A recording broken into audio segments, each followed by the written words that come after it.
Doctor Ram Manohar Lohia ji कहते थे कि सड़क खामोश हो गई तो संसद आवारा हो जाएगी। तो इसलिए संसद को भी जीवित रखना है और सड़क को भी जीवित रखना है। संसद में नहीं बोलने दोगे तो सड़क पे बोलेंगे, सड़क पे नहीं बोलने दोगे तो संसद में बोलेंगे, कहीं तो बोलेंगे, चुप नहीं रहेंगे। अगर कहीं भी अन्याय होगा, गलत होगा तो उसके खिलाफ। कुछ दिनों पहले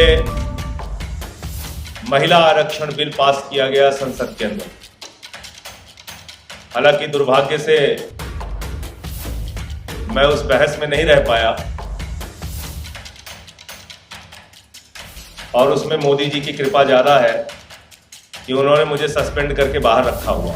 और मेरा अपराध ये था कि मैंने पूछ लिया कि भाई मणिपुर में एक कारगिल योद्धा की पत्नी को निवर्स्त करके घुमाया गया, उसको न्याय कब मिलेगा?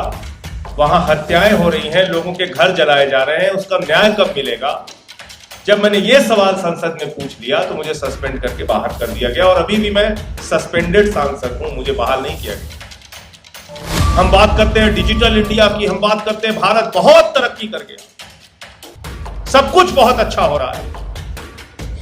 लेकिन जब हम पढ़ते हैं कि गुजरात के अंदर अनुसूचित जाति के एक बच्चे ने गेंद छू ली तो उसका अंगूठा काट दिया गया। जब हम पढ़ते हैं कि बुलंदशहर के अंदर एक सीआरपीएफ के जवान को अपनी शादी में घोड़े पर चढ़ना था तो उसने पुलिस का प्रोटेक्शन मांगा। जब हम पढ़ते हैं कि छतरपुर में मध्य प्रदेश के अंदर एक पुलिस के जवान को अपनी ही शादी में घोड़ी पर बैठने के लिए पुलिस की सुरक्षा मांगनी पड़ती है।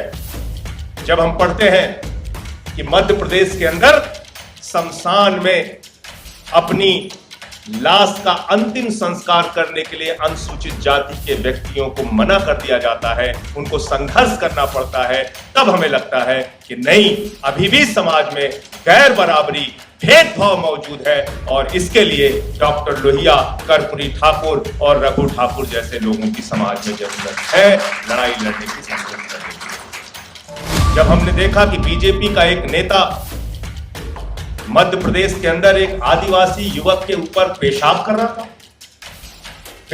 रहा था, क्या हम भूल सकते हैं?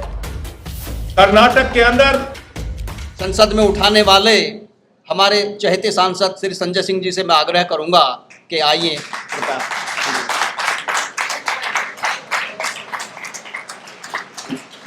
कुछ दिनों पहले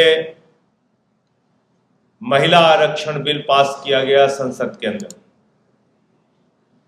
हालांकि दुर्भाग्य से मैं उस बहस में नहीं रह पाया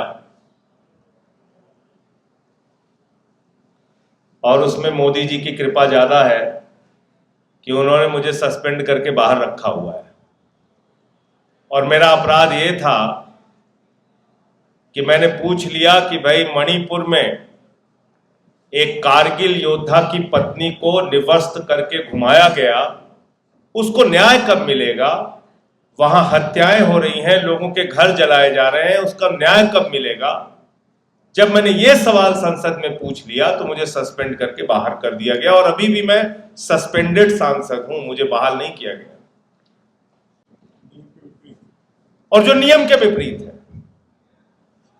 एक सत्र से ज्यादा आप किसी सांसद को निलंबित नहीं कर सकते। मेरा निलंबन भी सदन में एक सत्र के लिए हुआ, लेकिन क्योंकि मैं सरकार के खिलाफ आवाज उठाता रहता हूं, इनके आंख में आंख मिला के बात करने की कोशिश करता हूं, इसलिए मुझे सस्पेंड किए हुए हैं और लगातार सस्पेंड किए हुए हैं। लेकिन मैं प्रधानमंत्री जी को और उनकी सरकार को कहना चाहता हूं, हम लोग समाजवादी लोग हैं, इस प्रकार की कार्रवाइयों और सस्पेंशन से डरते और झुकते नहीं हैं, हम अपनी आवाज से उठाते रहें। और सदन में पहुंचे किस लिए हैं? डॉक्टर राम मनोहर लोहिया जी कहते थे कि सड़क खामोश हो गई तो संसद आवारा हो जाएगी। तो इसलिए संसद को भी जीवित रखना है और सड़क को भी जीवित रखना है। संसद में नहीं बोलने दोगे तो सड़क पे बोलेंगे, सड़क पे नहीं बोलने दोगे तो संसद में बोलेंगे, कहीं तो बोलेंगे, चुप नहीं रहेंगे। अगर कहीं भी अन्याय होगा, गलत होगा तो उसके खिलाफ बोलेंगे। और अन्याय हो रहा है। अगर हम गैर बराबरी की बात करते हैं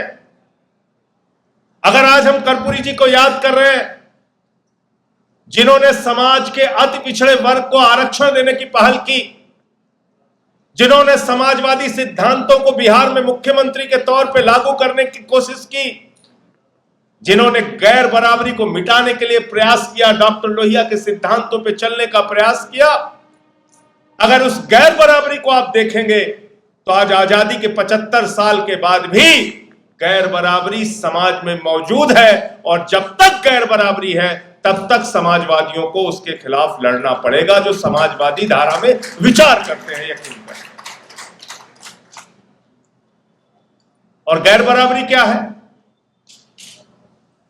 हम बात करते हैं डिजिटल इंडिया की, हम बात करते हैं भारत बहुत तरक्की कर गया, सब कुछ बहुत अच्छा हो रहा है, लेकिन जब हम पढ़ते हैं कि गुजरात के अंदर अनुसूचित जाति के एक बच्चे ने गेंद छू ली तो उसका अंगूठा काट दिया गया।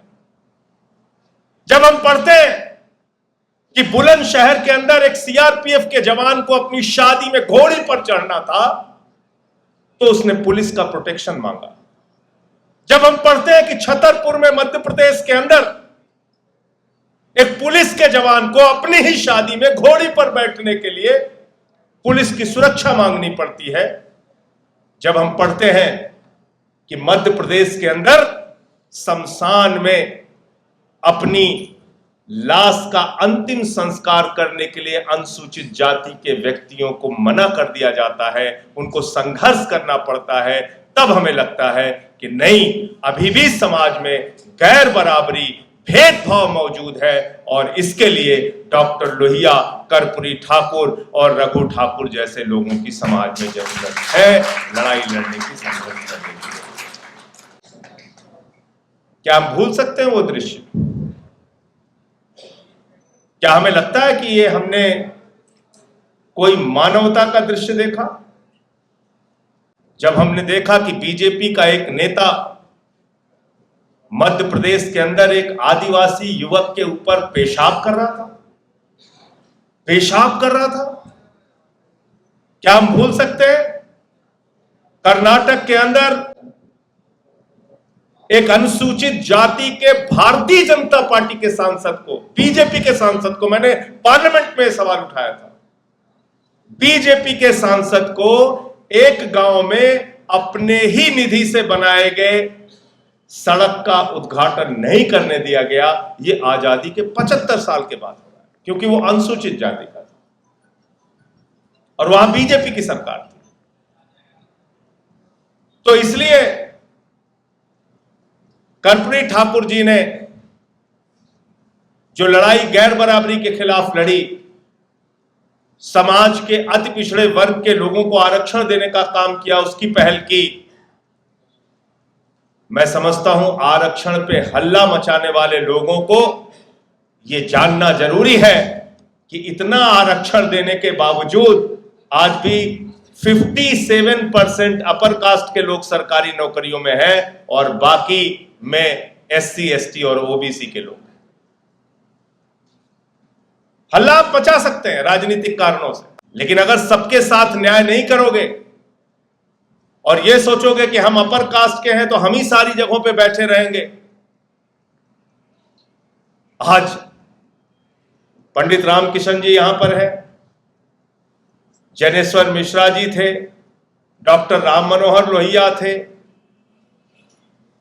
इनकी जातियों का पता किया किसी ने? किस जाति के थे?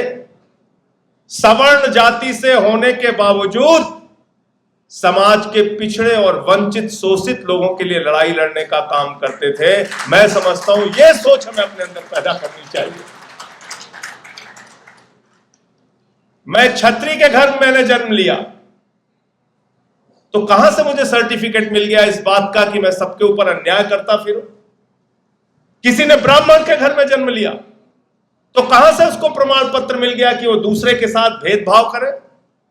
आप चाहे क्षत्रिय के घर पैदा हो, चाहे ब्राह्मण के घर में पैदा हो, चाहे सवर्ण जाति में हो, चाहे अवर्ण जाति में हो, समाजवादी जो होता है वो जन्म के आधार पर भेद को बिल्कुल नहीं मानता, और हम जन्म के आधार पर भेद को नहीं मानते। कोई किसी के घर में पैदा हो गया, इसमें उसका क्या योगदान है? किसी के घर में पैदा हो गया, उसके पिता के नाम के आगे कोई टाइटल लगा है, किसी के पिता के नाम के आगे कोई टाइटल लगा है। इसमें उस पैदा होने वाले बच्चे की क्या भूमिका या योगदान है, और किस कारण से उसको अतिरिक्त सम्मान समाज में मिलना चाहिए?